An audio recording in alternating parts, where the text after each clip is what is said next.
I'm Jeff Cook, And I'm TJ Wilson. and this is Around the Circle. I'm walking slowly, I'm taking my time. All I could talking is starting to rhyme. I'm letting go of lonely, letting go of strife. I just can't get enough of this beautiful life.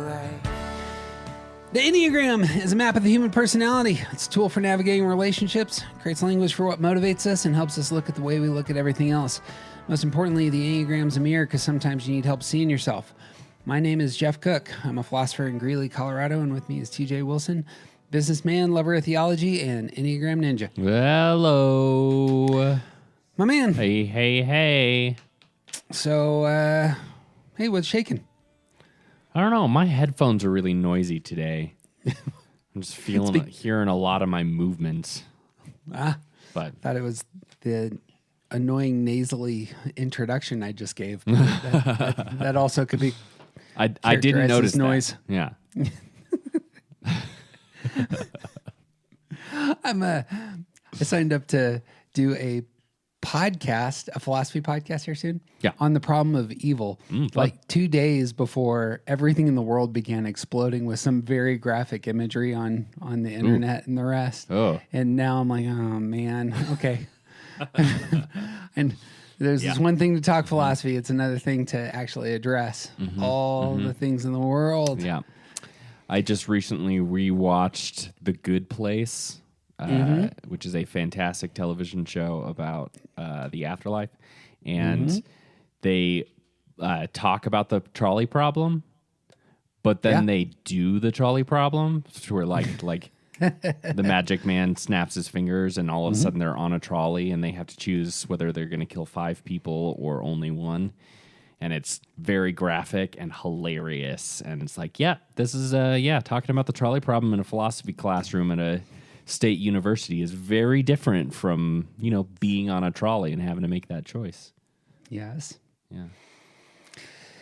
I still want to nerd out on the trolley problem now. That's not what we're here for. That's right. It's not actually about the problem of evil. It's actually a disproof of utility. Correct. Or it's seeking to be an argument against utilitarianism, which isn't what our podcast is about. Our podcast is about stress. And if you have to make a decision between the one person and the 5 people, this might lead you to You might find yourself in a stressful place. using some stress tools. Nice segue. That was excellent. We're on podcast number 178 or so. TJ, I'm feeling my oats. I'm getting in the groove.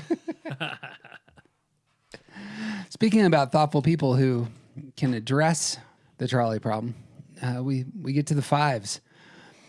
So we're talking about the stress moves of each of the types, and when in stress, we will move away from our primary center and we'll use the tools of our stress number.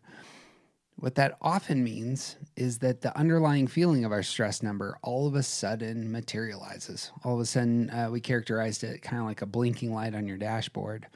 1's moving to 4, move from that place of anger. In stress can begin to feel shame, and that's a different kind of experience. Right. Or 2s, who are normally in that shame heart triad, move into 8 space and start to feel anger. Yeah. This is true, it seems to me, across the board. It's worth naming, and that's what we're going to talk about. So, If you need more intro than that, go back and listen to the first part of this topic. the podcast named Part 1 will do you well. Yep, that's true. 5s, however, are going to have a similar experience to 4s in that they don't move out of their center when they go into stress. Right. 5s are in the head triad. They use 7 tools in stress, but 7s are also in the head triad. 4s and 5s are unique in this sense. I'm sure they won't be sad to hear that. I think the 5s mostly won't care. Or they don't trust us anyway, so it's fine. But it's still worth talking about that move to 7 and how 5s experience fear Right. when moving from their center to moving to their stress number. So what goes through your mind? Yeah, so 5s So now that we have all of that set up, fives don't follow the rule and they stay in that fear place. But what we have noticed is that where fives sort of direct their fear at the outside world, when they find themselves in places of stress and move and pick up some of the qualities of seven, some of that fear now starts to point inward. So the direction of it changes. The way it's expressed changes. The way it sort of manifests and points at things that you should be afraid of, that switches directions. So fives who are wanting to sort of hole up and be sort of separate from the world in order to observe it and in order to sort of protect themselves from the things that might happen out there. They want to be competent. They want to be have the information they need to get through life. They want to have the resources. When they get really stressed out, they move and pick up some of that seven stuff, which means their whole expression starts to become a little bit more external, but their fear points more internally. So now they're afraid that they can't trust themselves, that they don't have the information, that they aren't prepared, that they are not going to have enough to get through. And now, so that expression of fear starts to become a lot more noticeable. I'm envisioning sometimes you store up some fat. You haven't been moving a ton. And then it's just time. It's time to act. And you can pull into that fat. You start burning the fat real fast. That's an image, I suppose, that's going through my head here. Sure. Is that oftentimes withdrawn fives, when in stress, they had been saving up for a time when things break. When they break, the assertive energy will pop up for the five, and that can be utilized, can be used. They're moving from that inward, hunkered down posture. That didn't solve the problems that they have. If fives are actually experiencing problems, then they experience stress. And so hunkered down doesn't work anymore. Right. Got to burn some of those resources that you got, and now you're going in that problem solving space of seven. And the resources start to become less about protection and more about doing whatever you can to get away from that fear. Yeah. So gluttonous, the gluttony side of the way that sevens express themselves, this can become like when you see fives start to become really gluttonous, that probably means they're a little bit stressful. When they're less protective, when they're less wise about their resources, about the things that they have, and they're just sort of like throwing it all out there and maybe, going to the bar too much, or they develop a gambling habit, or all of a sudden they're giving away a bunch of their stuff. Like there's a stressfulness involved in this that has so much to do with that move towards seven of using their resources now to make sure they can sort of claw their way out. Yep. It was mentioned, but the low side there is that gluttonous side that can pop up. Mm-hmm. Just worth putting the specific language on that. The stress move for fives, for those of us who love fives, can kind of be shocking at times. Right. Because the five can often be just come across as so composed most of the time. Mm-hmm. But when stress actually happens and they elevate into that space, there is a brisk energy. And there can be a let me take you over here kind of energy as well that sevens exhibit. Yeah, the sort of seeking to escape mentality becomes it's a very interesting move, because where fives normally are seeking to not be noticed, when they come into this place of stress, it can be like, look at me, but it's more about like seeking to escape, and a lot of the thing that they're escaping is their own inner turmoil. It's a better way to put that. I like that as it's escape here. It's sevens can be the adventurous. This is going to be amazing over here. That's not necessarily what's going on in stress for a five. Right. It's let's get away from the thing that is causing the stress. Yeah. And since my knowledge, my information, my preparation, all of these things have not kept me out of the stressful place, I'm just going to run away from it. One of the more interesting things to me is how the heart's message for all the types really seems to address our centers. The heart's message for the 5 is your needs are not a problem. 7s also have a very provision-oriented heart's message, Right. and it's your needs will be taken care of. Yeah. Both of those, they're different, but they're very similar. Yeah. And hearing the heart's message of the 7, your needs will be taken care of, seems to me it ends up being one of those grounding kinds of ideas that 5s need to hear. You got thoughts on that? Yeah, because I think that like the place that 5 sort of like the place that they live sort of normally is within this belief, this assumption, this sort of this mindset that the things that they need, whatever it is that like their inner life is, it's probably going to be maybe a little too much for other people to handle, and I'm just going to keep it all close to the vest because I can't trust what other people are going to do with this information, with my feelings, with the knowledge of my estate, like all of the stuff that I consider personal. I'm going to keep that close to me because I don't know what other people are going to do with that. And in that way, I believe that my needs are kind of a problem for other people. But then when they move into this stressful place, it sort of switches perspective in the sense that like they're not sort of holding on to their needs anymore. They're realizing they're in this place where they're already, the bottom of the barrel is already being scraped, and I'm going to run out of stuff.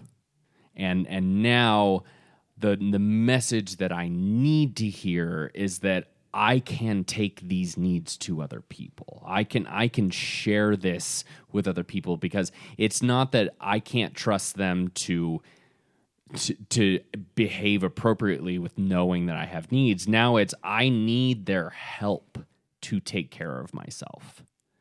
I need something from outside of myself that I cannot do on my own. Real similar move, I suppose, that we saw for 4s, because 4s can be very independent folks. 5s certainly can be independent. Yes. But that's a relational move. Right. And 4s moving to 2 get relational, 5s moving to 7. I like that as a parallel. Yeah. And for 4s, it's a little bit more sort of self-focused, whereas with 5s, it's less about a self-focused kind of nature and more about a forgetting of self. It's self-protective more than it is self-focused. And so when 5s get into that stressful place, now they need something from outside of themselves, which they have been denying themselves previously. Yeah. I say it frequently with 5s in stress that their minds can blow open to new possibilities in 7 space. Yep. Because 7s have that, omnivorous appetite and way of coming to the world that probably sees countless different possibilities. 5s in stress can really grab hold of that.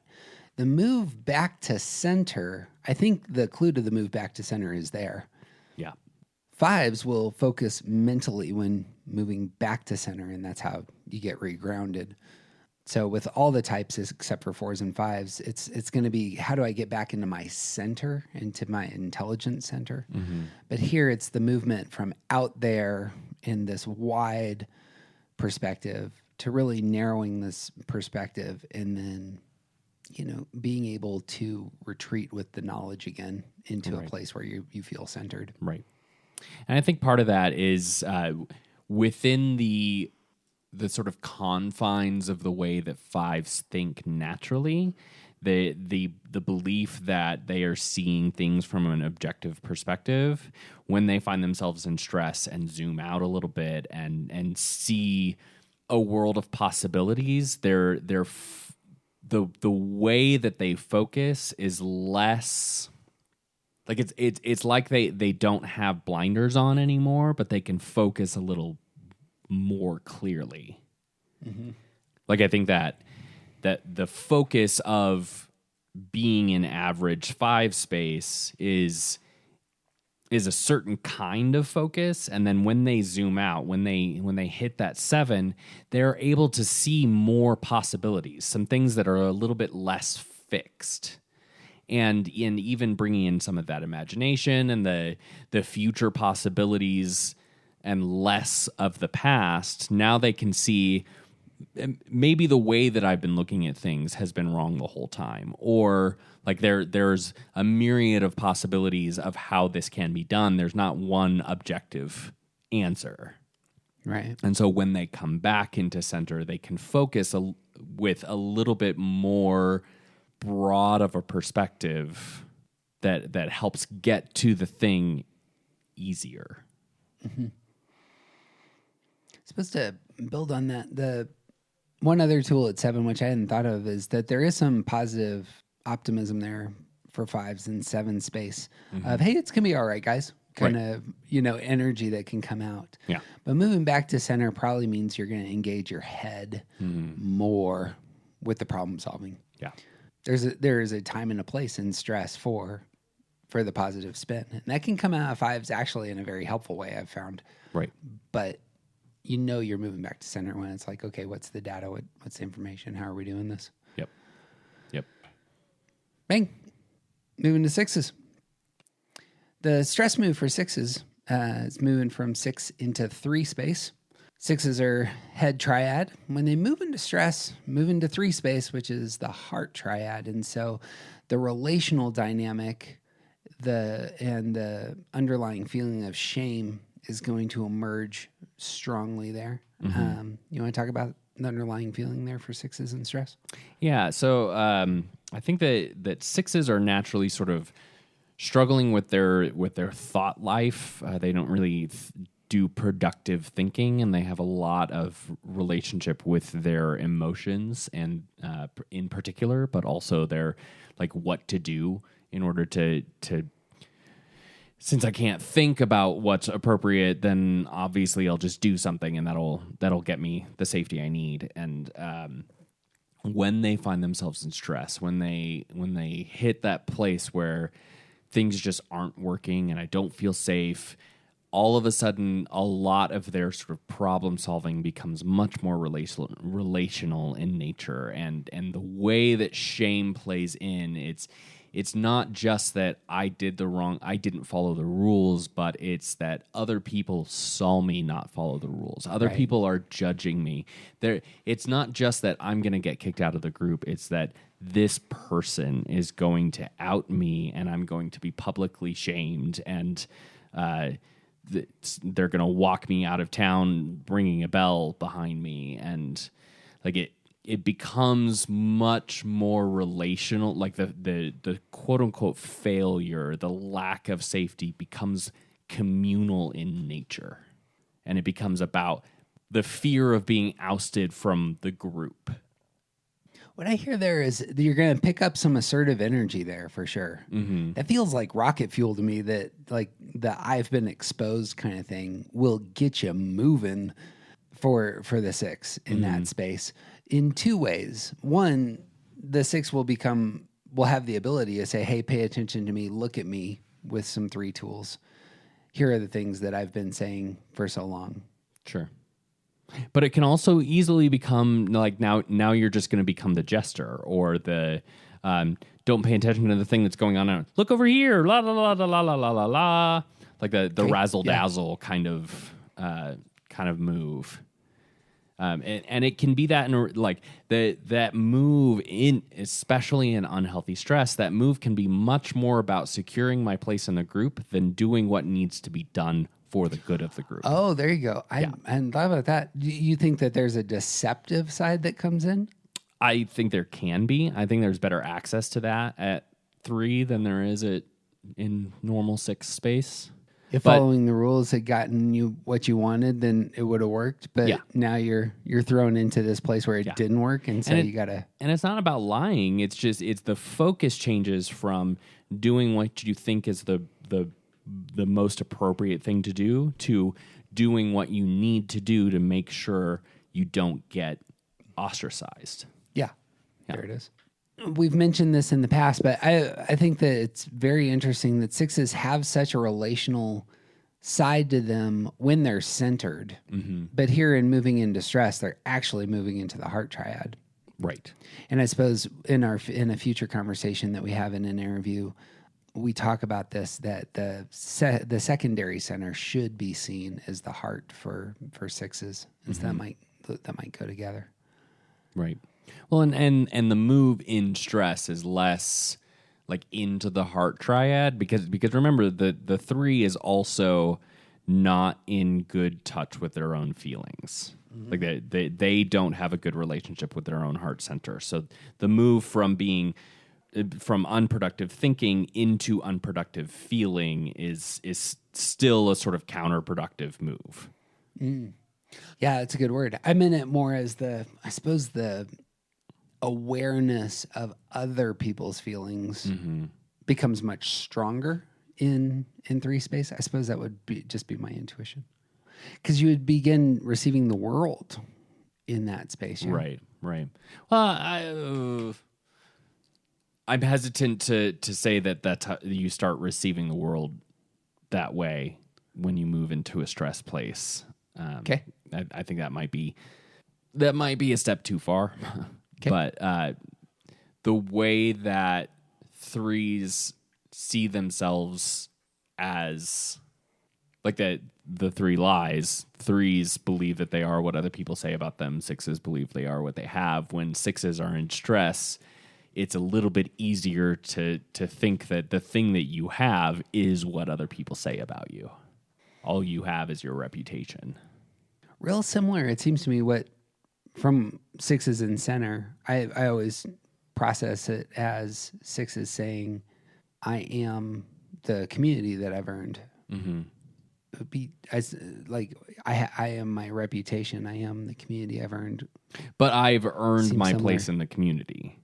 And the move to 3 is essentially demanding that it's less about earning your place in the community and more about insisting on people validating you. Yeah.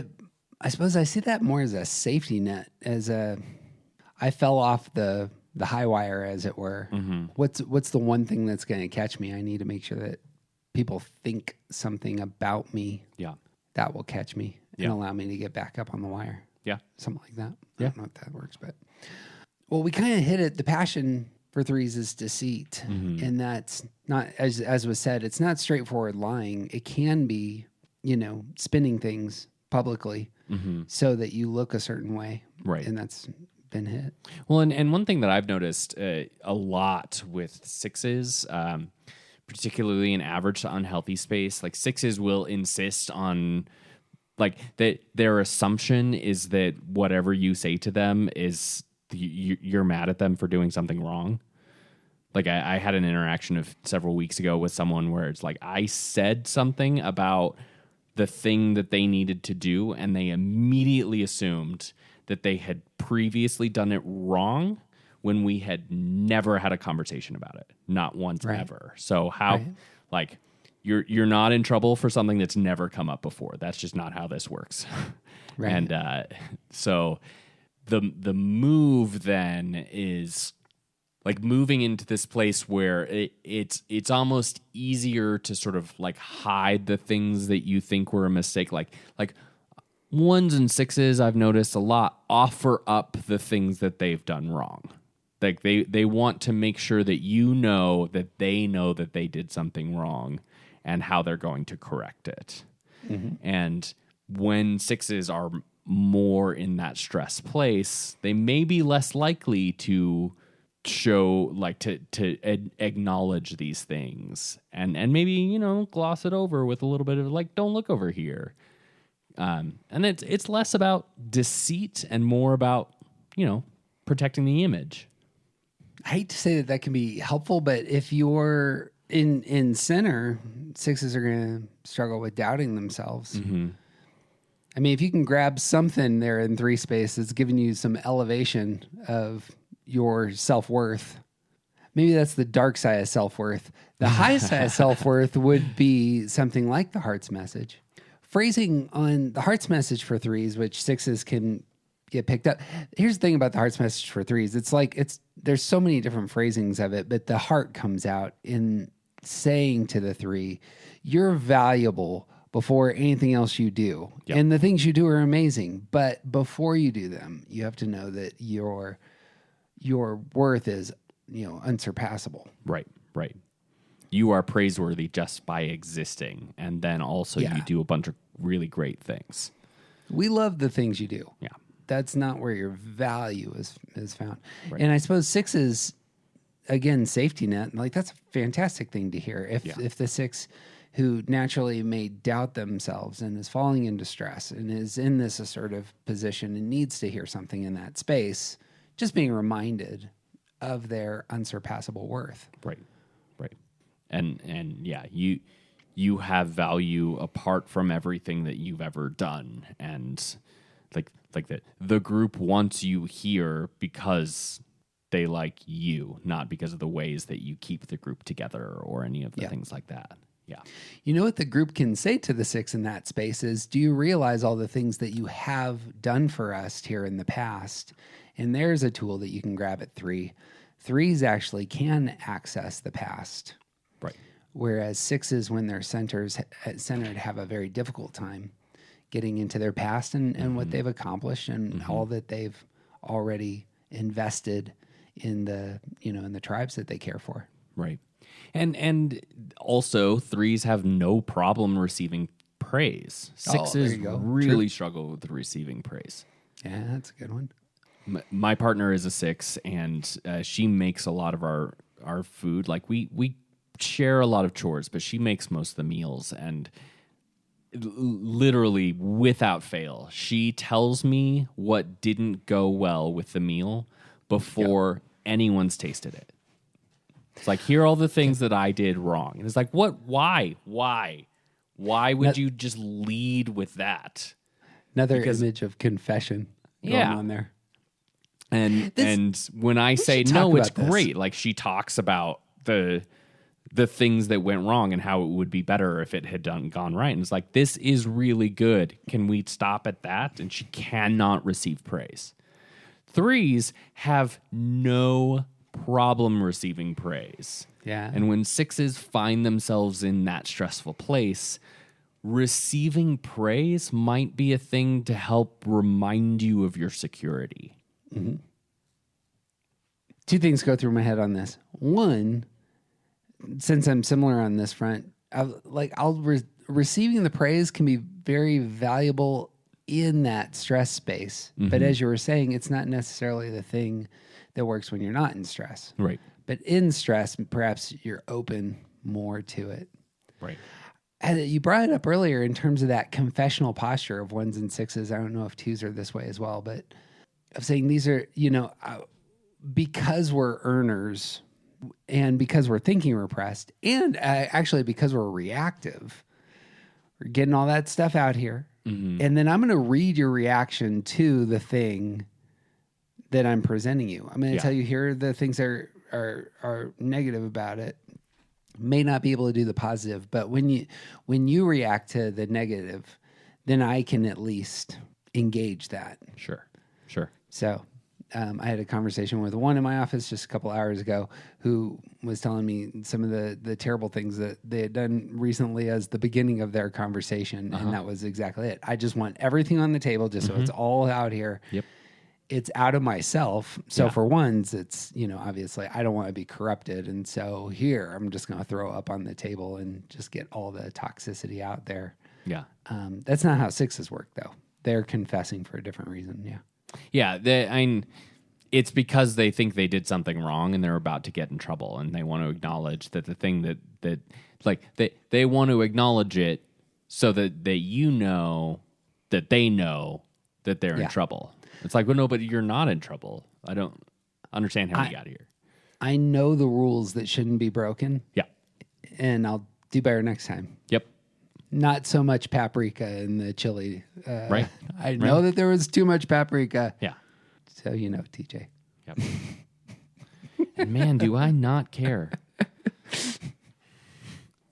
Yeah, and I think that part of what the wisdom offered there will also be true of sixes, but in particular, I think it's people who understand and can almost like speak from the same place. Like it's one thing for a 1 and a 1 to have a really intense conversation like that. It's another thing for a 1 and a 5 to have a conversation like that. Like that. There's a level of understanding that I think is needed, like a level of sort of common ground that's needed, especially when talking to 1s and 2s and 6s. Yeah. Because their processing is all outside anyway. So Right.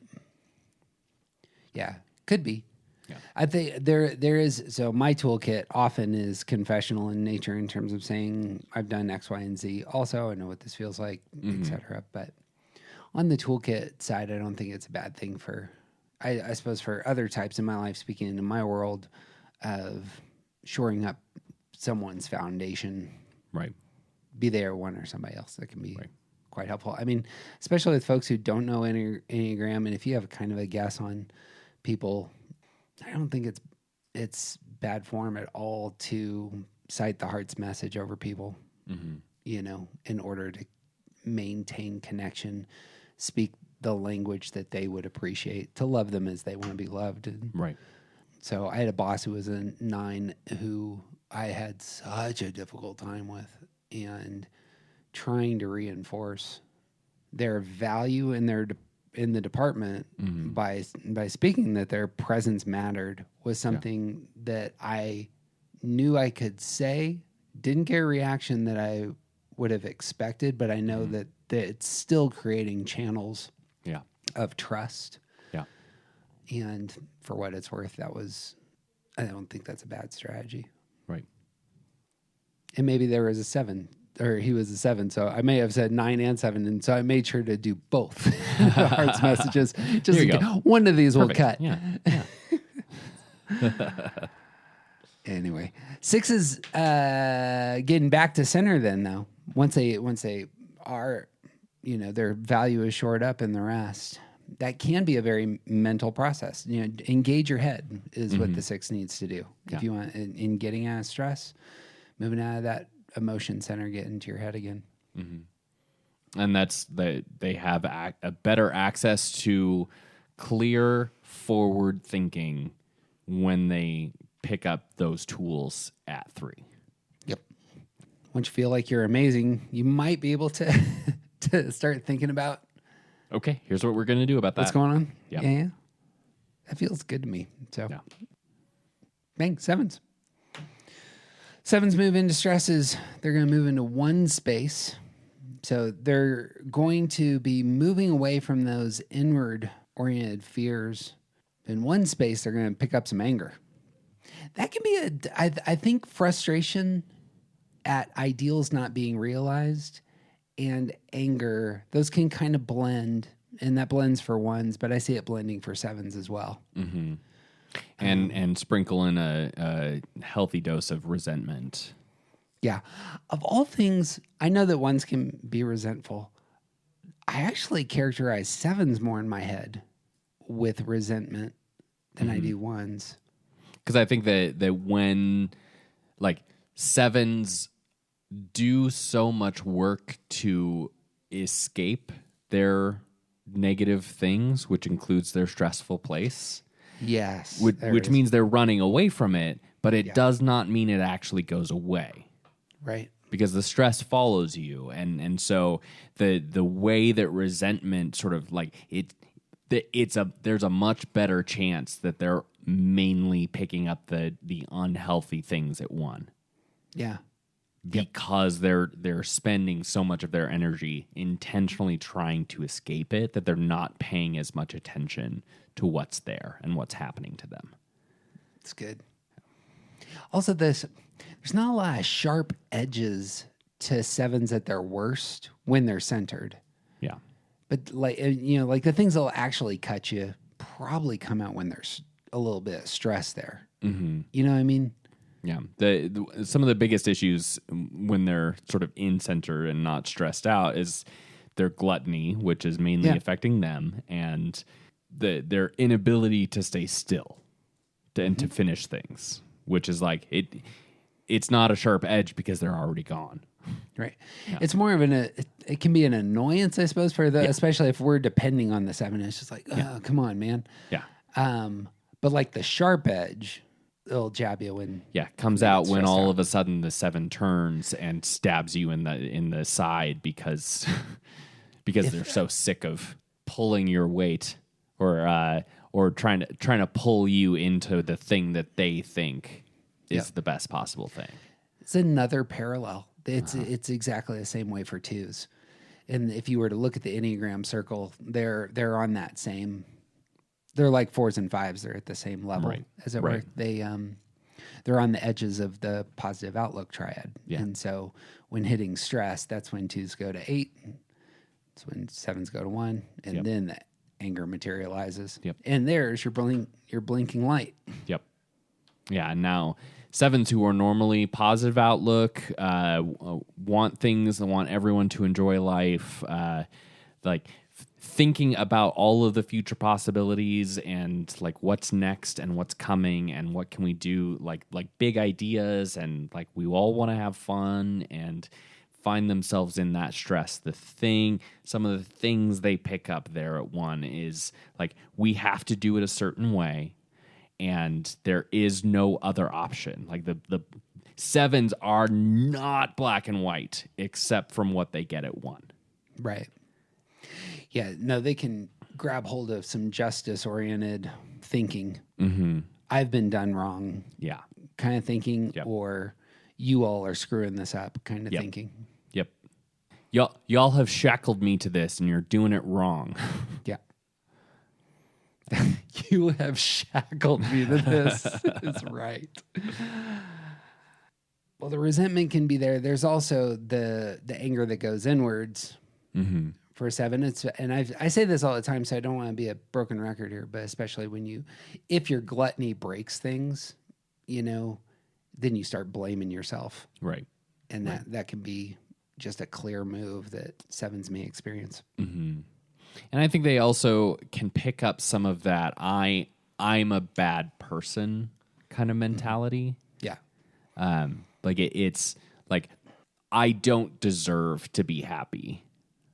Or like that. That's the kind of thing that goes through my mind when I think about 7s and real stress. Is that like there's an order to the universe, and my role in it is for other people's pleasure. Very strange that it doesn't have the shame that a 1 can grab hold of there. It's going to be absent of shame. Sevens have no line, no path to the feeling center. Yeah. Sevens don't really have shame. It's interesting though on that front, like, because I think what you're describing, I think is exactly right. Mm-hmm. 1, I've seen it, and yet it's absent of shame. Yeah. I don't know what the emotion is there. Aside from what I'm a broken thing just made to make other people feel better. Yeah, it's anger and resentment. Yeah.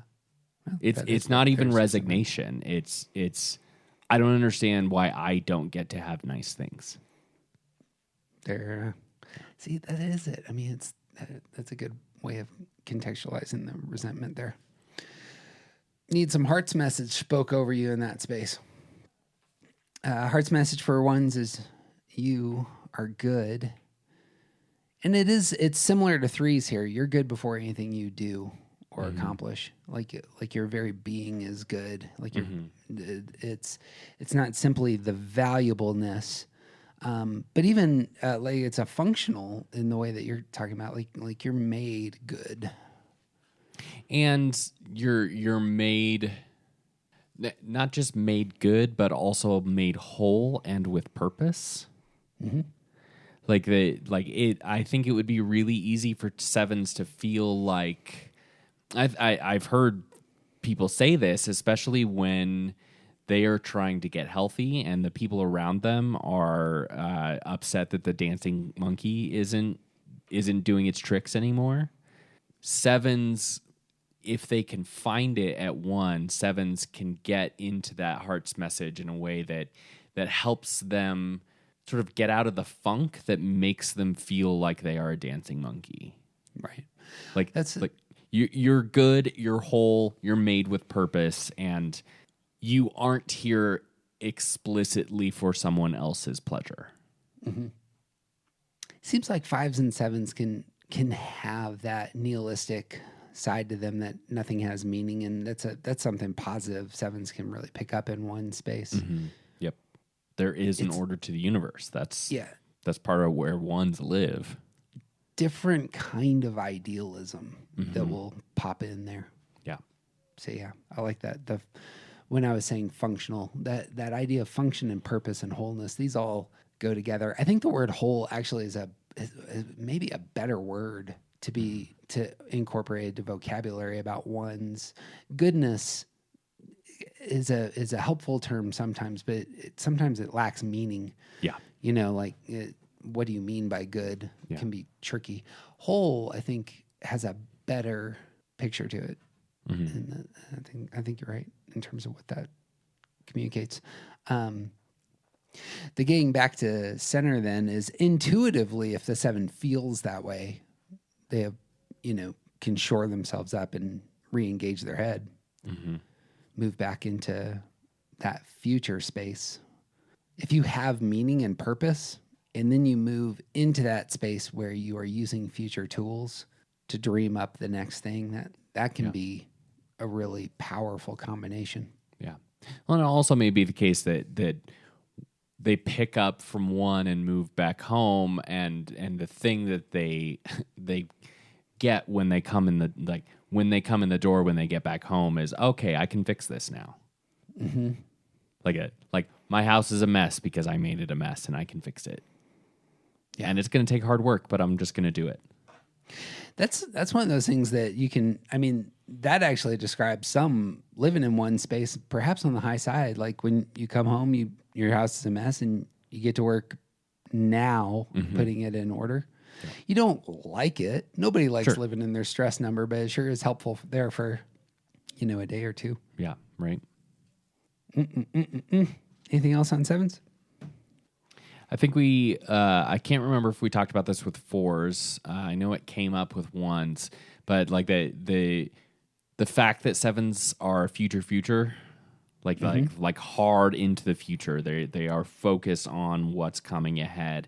The move to one is present focused. Like ones are present, and like they don't have a good perspective on the past. They don't have a good plan for the future. They're like, what is happening right now? And when sevens move into that one place, they're given immediate access to present focus. Yep. Yeah, and the execution will take place now.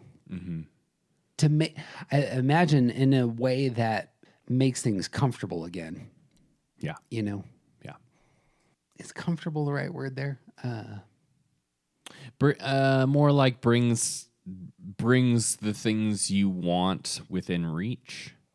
Like if your house is out of order and you need to get a present focus to clean it up, you're going to really struggle to clean your house if you're only thinking about what you get to do after the house is clean.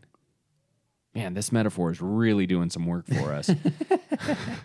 and that present focus brings you into, instead of thinking about what you get to do after the house is clean, now you get to think about what parts of the house need to be cleaned. Yeah. I can just envision my stepfather being scolded for having the house be a tragic wreck, you know, and him having that experience of getting very sheepish, as was said earlier, but then beginning to, okay, well, I need to make this right now, and beginning to go to work on it. And then the energy starts to surge. Yeah. And then like 70% of the way through re-cleaning, now it's a good time. Yep. And we're going, do you see the little bubble that keeps popping up next to your head? It's like, That's what's happening. that is really funny. So we just discovered that if I do a thumbs up in the Zoom call, then a little bubble with a thumbs up emoji shows up on Zoom for both of us. Yeah. All I have to do is thumbs up into the camera. That's crazy. Technology is moving too fast, people. Can understand brilliant Enneagram insights. That's some stuff. Funny. All right. Eights move into stress eights who are in their bodies thinking very quickly about what I ought to get done. That apparently isn't working. And what happens now? And eights often using 5 tools, they're going to take a big step back, withdraw a little bit, get their head around things. But underlying that is going to be some fear. So you want to talk about eights and fear? Yeah, I think that, and in particular, the withdrawal move is, I think with 9s, the withdrawal can sometimes be physical, but I think with 5s, withdrawal is much more mental. And so when 8s find themselves in this withdrawal place, it is a mental withdrawing. It's not that they leave, it's that they go into their head for a second.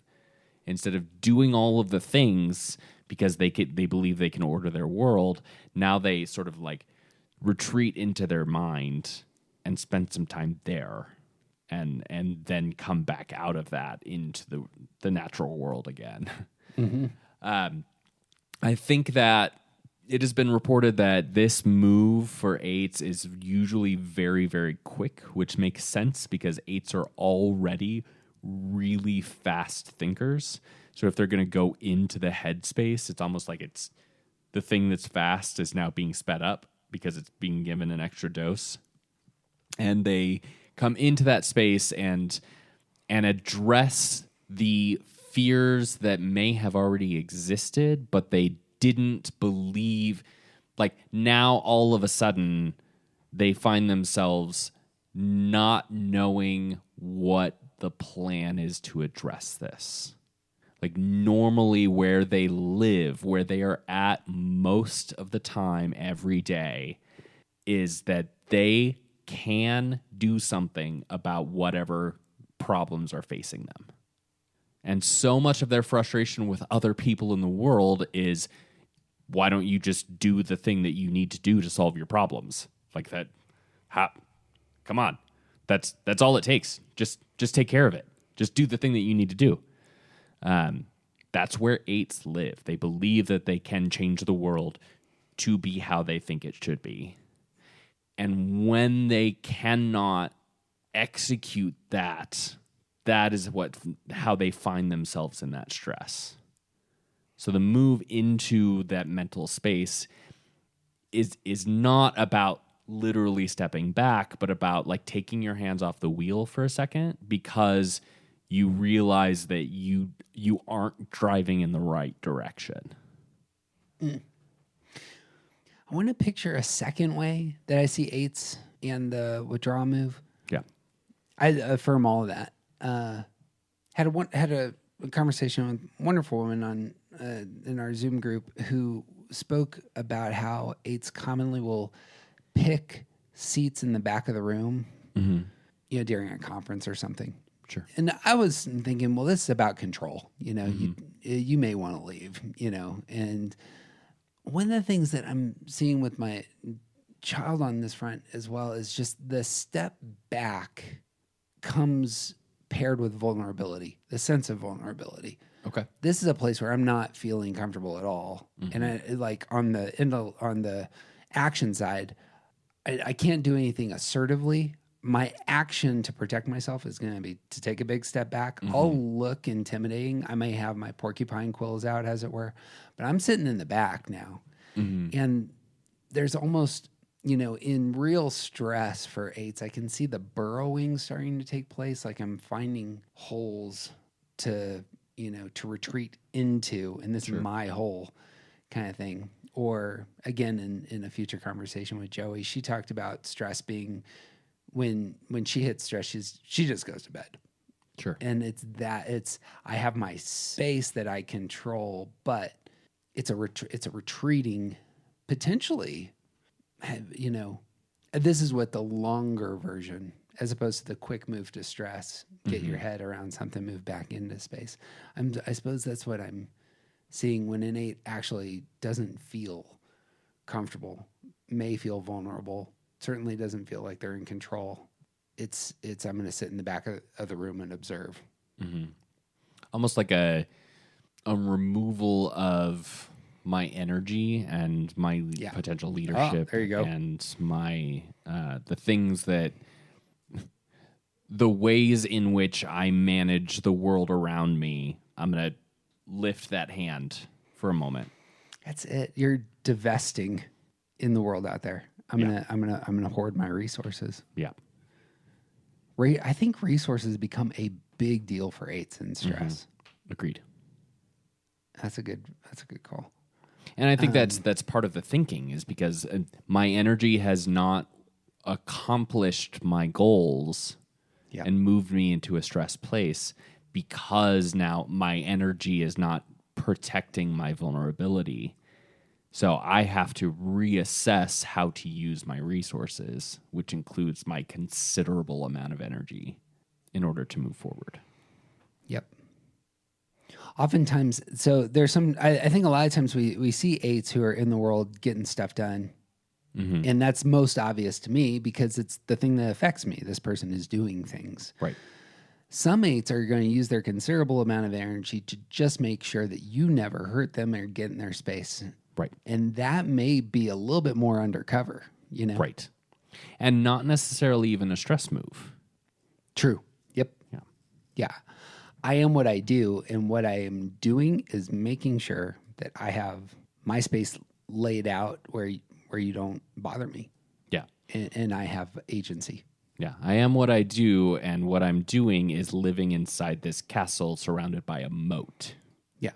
I'm going to build the moat. Yeah. And that's where my energy went.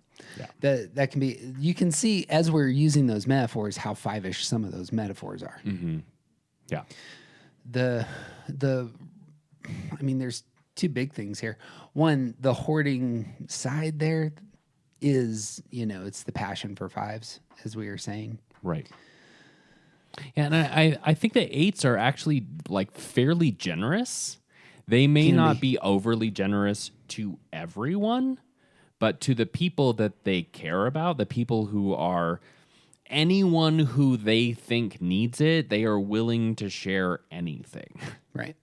Well, and that's when we see that in 8s being assertive anyway, that's going to be their security move, right? In part as well. It's not just I'm powerful, but I'm powerful on the behalf of the people I love. Yeah, and I'm offering whatever resources I have available to care for other people because I have them in abundance.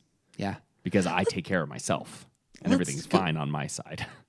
Let's go there for a second because I was going to bring up the heart's message for 5s, but I think just jumping forward to notice how you get out of stress looks like this. You need to get into your body. And paired with that is get a perspective where you are looking out for the people who need your help. Mm-hmm. I think it would be incredibly beneficial for 8s in removing them from stress. Yeah. Like if you find that you're living in stress, a principal question can be, who can I help with my strength that I have? Yeah. Yeah. And not, you might have to first answer, what do I have to offer? Mm-hmm.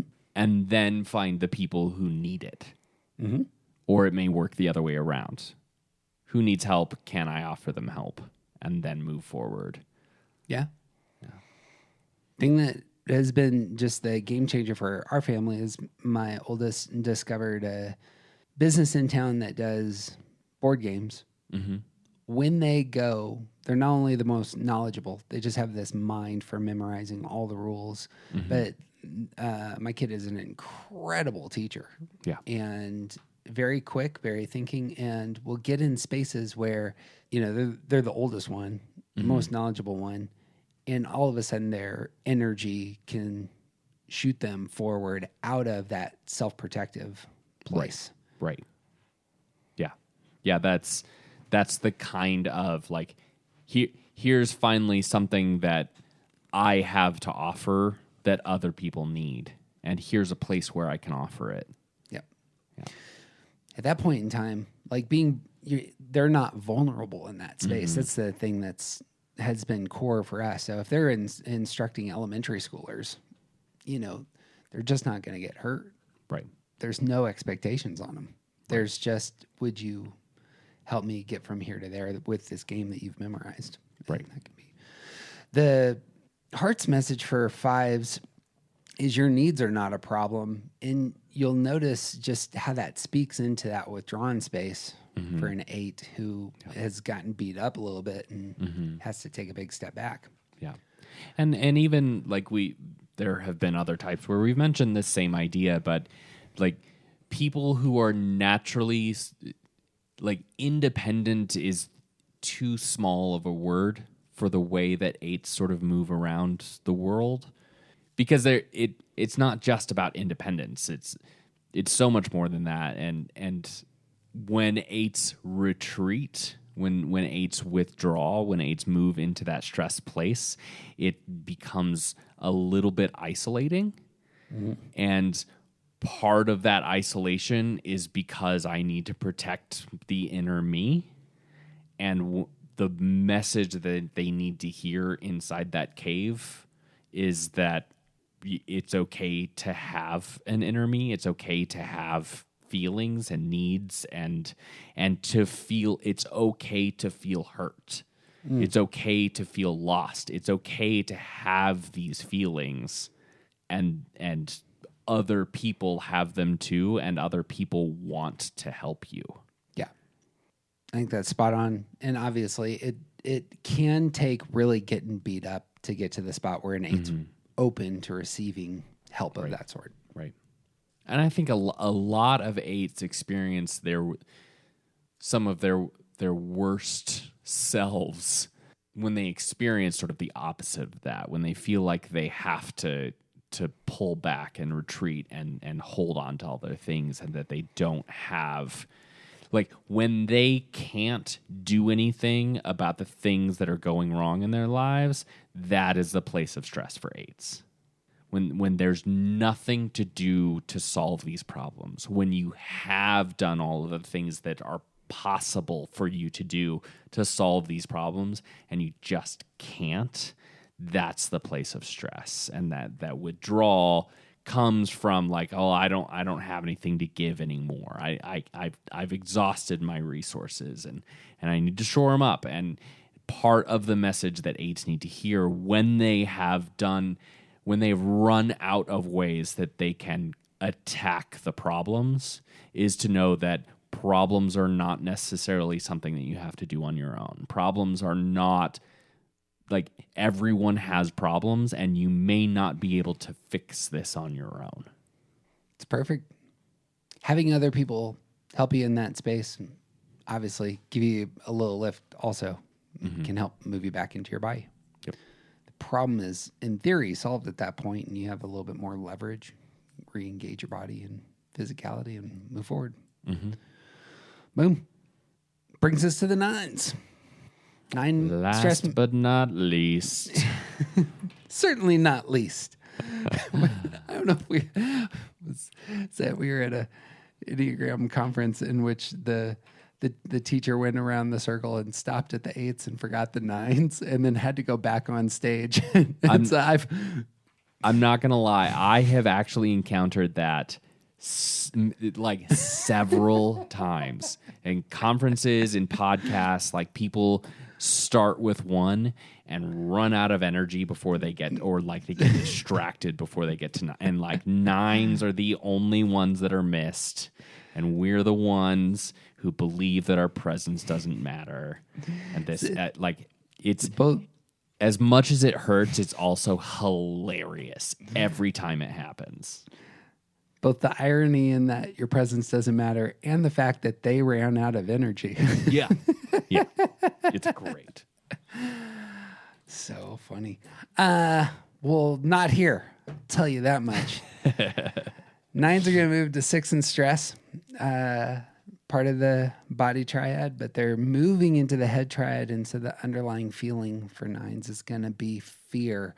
Fear ends up having some energy to it that can both be distressing, I imagine, for nines, but may cause a little invigoration that gets you moving. Yeah. Similar to fives there, going to, in terms of what you can get a jolt there at 7. But what do you think about the 9 stress move?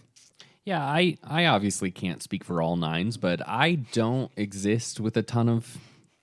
I did it on purpose. Okay, perfect.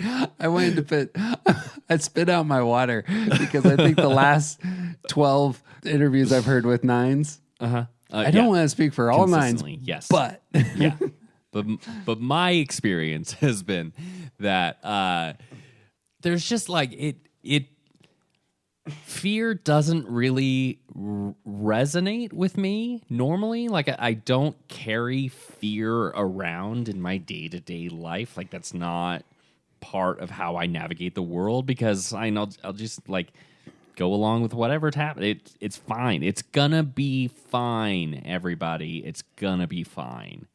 And fear is really draining. So I don't have enough energy to be fearful. It's gonna be fine.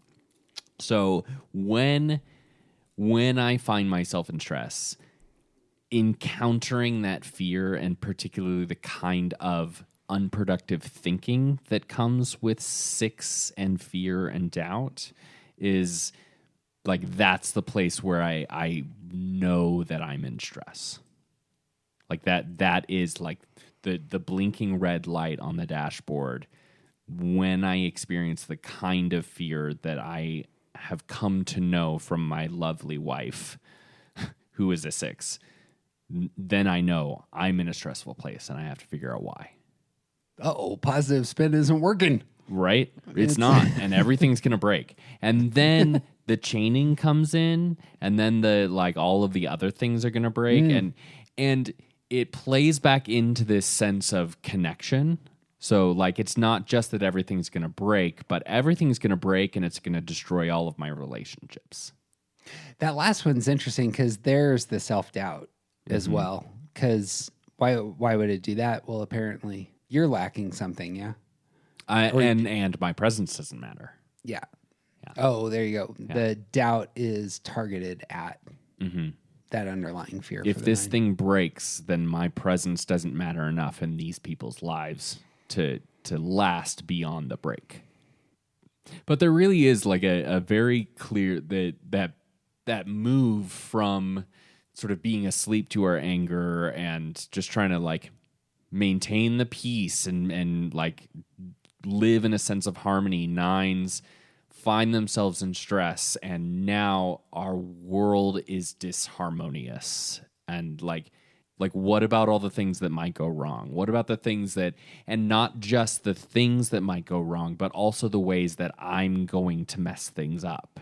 And like I have a fairly clear sense of myself and my capabilities, and when I find myself in stress, a lot of that, it's not confidence, it's sort of like a little bit more of an objective understanding that starts to go out the window. It's like it's not that I am actually good at that thing, it's that I have been managing to get by without anybody realizing that I'm bad at that thing. Right. And now that I'm actually not good at it and it's going to break, people are going to know that I'm not good at it. And that's what's causing the break.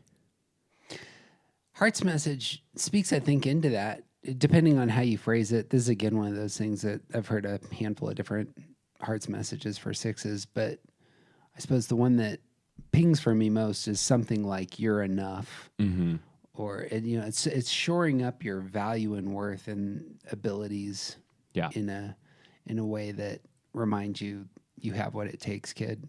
Yeah. And I think that the two most important versions of this message that I've heard about sixes, I think, are "you are enough" and you are in a space of security. Like I haven't actually heard anyone say that. Like there isn't a concise version of what I'm thinking about, but like you already have the security that you're looking for. Like you're part of that group, whatever. No, I think it's common to say you're safe. Yeah. And yeah, the idea that like you are enough and you are plugged into a community, a high, like your group, you're part of your group. The way that comes at and sort of combats a lot of the fear, like it can be really, really valuable for nines to like start to face some of the things that they haven't been paying attention to start to figure out like what needs to be done to move out of these stressful places, like planning and getting the work done, getting back into your body. You may need to know that A, you can, and B, you are surrounded by people who care about you, that want to see you succeed and will help you if you just ask.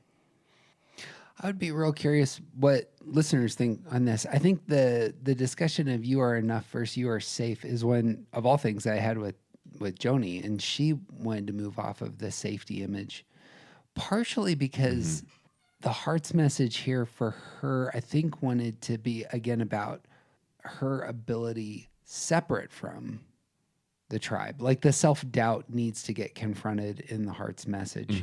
Not that feeling like, your community isn't there for you isn't a really valuable thing. Right. So I'm curious. But those do feel like they come from two different origin spaces. Which makes sense because of the inside-outside problem with 3s, 6s, and 9s. Okay. It's not just that 6s don't trust themselves, it's that they also don't trust everything else. So you need a message coming from both directions. Mm-hmm.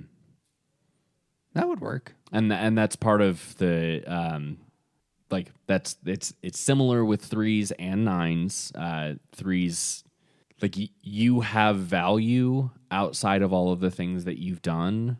Like before you've done anything, you have value, and like it's good to know that you have value, but also you need to know that other people think you're valuable. Yeah. 9s, your presence matters. Your presence doesn't matter in a vacuum. I suppose for me, this may be more of a jumping into the theory of Heart's messages in general. All right, so there's a common idea in Western thought of things that happen before experience and those things that happen after experience. Those are two types of truths. Okay. A priori and a posteriori truths. We have things that we know prior to experience, and we have things that we know after experience. Okay. To jump to the punchline, I've always thought of Heart's messages being a prior to experience sort of claim. Like, you are good before anything you do. You are wanted before anything you do. You have unsurpassable value before anything you do. You are seen before anything you do. That's, I suppose, how I've always read those. Yeah. I don't think you're wrong in saying perhaps there's another element here, and it has to do with that what you've done actually can be seen through that prism as well. Because I think that not necessarily what you've done, but in considering the internal versus external focus, especially knowing that 1s are internally focused. Yep. That there you go. Of course, you would need to know the internal truth before it gets expressed in an external way. I think that's a apt. So then let's say twos, which are more externally focused. Yeah. You are worthy before anything that you do. But if you think about worth, like worth is like how much you are worth to someone else. Worth is an outside force. So yes, you are worthy before anything you do outside of all your relationships, all of the things. But you're like, if we're all computer simulations, like there are gonna be some NPCs that have no value, and then there's gonna be all the rest of us that have value, you know, and the value has to mean something outside of the internal focus. Sure. Yeah. But then we come to 3, 6s, and 9s, which are internally and externally focused. Yep. And I think that's appropriate. Here's a dinosaur bone. Yep, it's true. Doesn't have to do with the underlying feeling, though. Probably not a pterodactyl either. What? Listener, we call that a callback. That sucker's a stegosaurus. No, that's worth naming though. I think the whole just to put a thumbprint on it, the whole conversation of Western philosophy in terms of epistemology is prior to experience, after experience, knowledge. Mm-hmm. It's the debate between the rationalists and the empiricists. So I would not be surprised at all if as you were saying, because you started this out, and this is why it kind of touched a nerve, is, well, you believe that because you're a one. And the thing is that sort of claim can be quite true sometimes. Like, this is the filter through which you're taking in the world. Yep. You just need to name the filter. Yep. Because it may be the case that your oneness is causing you to believe a certain thing about these ideas. And that's exactly what's going on. Yep. Anyway. And there's nothing wrong with that. Nope. But it's also being self-aware. I can step out of the filter and say, okay, this is how the filter is working. And then I can analyze it from that perspective as well. Yep. This is, by the way, what ones need to do, because then you don't just say my way is the way. I see things rightly. So 9s, when they're in back stress. to 9, the reason because we matter, Jeff. Because did not mean to rabbit trail in the 9s. I was hoping to rabbit trail during the 7s who like that sort of stuff. Sure, yeah. We didn't get there. It just didn't happen at the 7s. Well, on the 9's heart message, you said it that it needs to go both ways. You need to both feel that your presence matters from stuff out there, but need to likewise know it beforehand. Yeah. Right. And those two things sort of like play together. It's easier for me to believe that my presence matters internally if I believe it externally. It's easier for me to assert it externally if I believe it internally, etc. So, like, and thinking about that specifically from like utilizing the heart's message of 6 when we find ourselves in stress there. It's not just I am enough. It's also that I am enough to be in this group. Right. Yep. And not necessarily even the group, but like the things that need to get done, I am enough to be the one to do them. And I have what it takes to actually do them. And yeah, all of the stuff that goes along with that. It's almost like earning my presence mattering. Yeah, that's what I hear there is it's going to force the 9 who would naturally want to conserve energy, be withdrawn, to engage in an earning way at that point in time. Yep. And so the fear may take on that relational element to it. Yeah. Again, there's just energy there that comes out of the underlying feeling. Because your 9s have probably found themselves in stress in part because of all the things they haven't paid attention to. Because it'll be fine. It'll work itself out later. And now the stress, the anxiety, the fear is telling you all of the things that need to get done. And it's really easy to just double down and try harder to ignore. In a similar way that sevens want to run away from the thing telling them they did something wrong, nines really want to go to sleep to all that stress because it's going to be a lot of energy. And they need to know, they need to pick up on the fact that they have what it takes to start addressing these problems. And also, they've earned their place as part of a community that will help them address the problems at hand. What commonly can happen in my experience there is that you're, again, to move back to center, you get out of your head, you start getting into your body. Yep. That doesn't necessarily look like a ton of productivity. It may look like, as was said, it may have a lot to do with you keeping everybody together. You have a communal focus.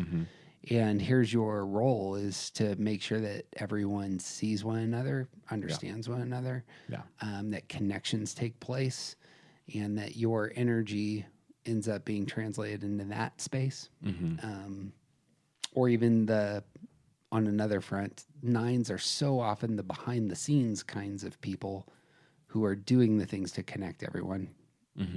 TJ's job as a sound engineer on the side, the hustle side, ends up being a great example of that. It's the unseen thing that's absolutely essential to everyone actually being connected. And if I find myself in a situation where at the very last minute someone calls an audible and I have to change everything that I was planning for whatever the next set was, and like that, the stress pulls me into this space where I can better prioritize what needs to get done to solve the problem, and then do the thing. Because the person who called an audible certainly doesn't know how to fix all the things. I have to do it. But you're saying that experience reaffirms your value in the in the community. Yep.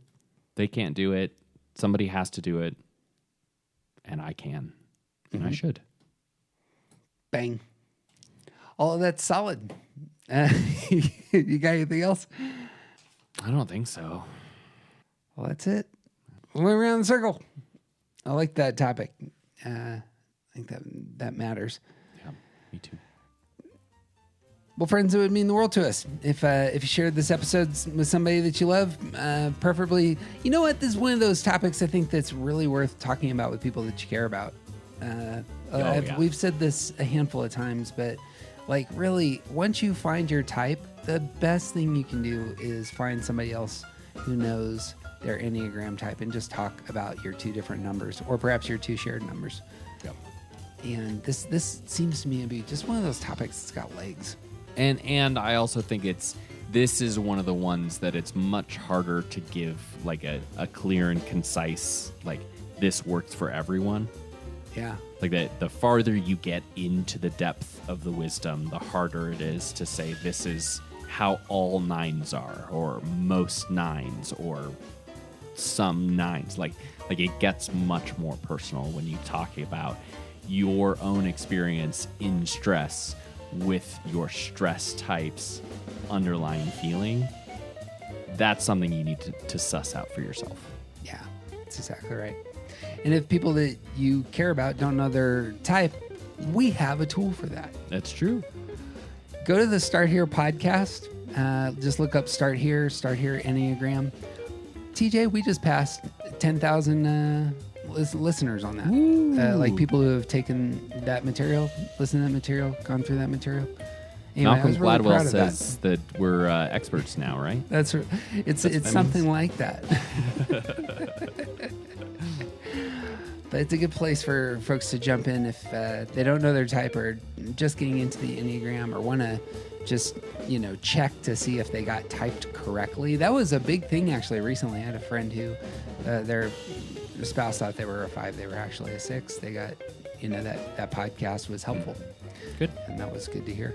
Love it. So you can always support us on Patreon. The music here is by Brian Claxton. Intro music's by The Collection. And that's what I got. You got anything else? I got nothing, man. TJ Wilson. He's officially awesome. His presence matters deeply to me and to all the listeners out there who routinely mention you before. Nobody ever says, "Hey, Jeff, you did a good job." They normally say, "Where's TJ?" This is the most common of all the responses we get on the social media. And I'm Jeff. I believe you because you were good and trustworthy. Yes, that's right. I'm a reliable purveyor of information from social media. I'm Jeff Cook, and I can read things on Facebook. And who I'm not isn't interesting, and that goes double for all of you.